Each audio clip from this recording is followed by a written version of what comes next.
One of the realizations I've come to at the New York Times is that we pay for experiences. With every single thing we do, we pay for experiences. People who buy the print newspaper of the New York Times spend $700 a year on that print newspaper. They could get that content for free online, but they still spend $700 a year on that print newspaper. If I went along to them and said, hey, I'm going to give you the print newspaper on Post-it notes. So every morning you're going to sit there with your coffee and your orange juice and you're going to go through these Post-it notes and read the print newspaper. They wouldn't pay $700, but the content is exactly the same. So what they're paying for is that thing that lands on their doorstep in the morning that looks the same, that feels the same, that's consistent, that's beautifully designed, that tells the same story. They want this consistency, they want this experience. And what I have to do when I'm, as a reporter now, who has to reach this next generation where people can get this news from anywhere, I have to change the way I interact with my readers. And what I do is I write blog posts, I create graphics, I create videos, I create photos, I create experiences that are games, that are things that that generation wants to consume.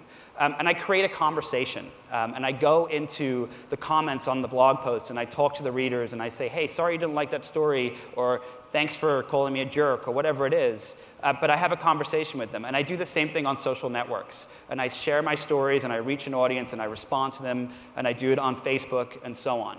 And this is a generation that really wants to create and personalize, and they want to be a part of this conversation. Another project I worked on in the research labs is this idea called sensors everywhere.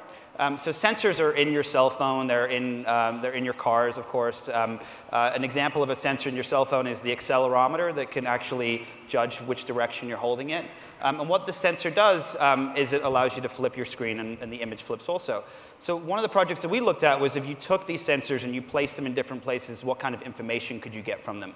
So we took this little device, it's called an Arduino. It's about the size of a pack of cards. It's a $35 computer.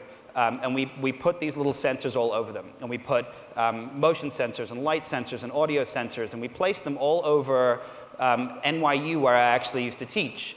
And this is actually a layout of NYU, the campus I teach on. So the windows are up on the north side, the elevators on the right. And we started to find out the path that students take while they're in the class, while they're in school during the day.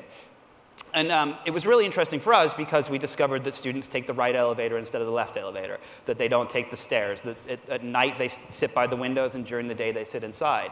And where this is going to be really interesting for people like you is these kinds of sensors and these kinds of technologies you'll be able to put them in your dealerships. And one example of this is malls right now. There are some malls that are experimenting with these sensors everywhere, and they can figure out the pathways that people walk. And then they can say, well, let's put a store here because this is a path that people walk. Or let's put an advertisement for this store because this seems to be younger people that are walking in this direction or taking this escalator or this elevator. So you could imagine a situation where you'll be able to put these sensors, which will be everywhere and which will cost literally pennies.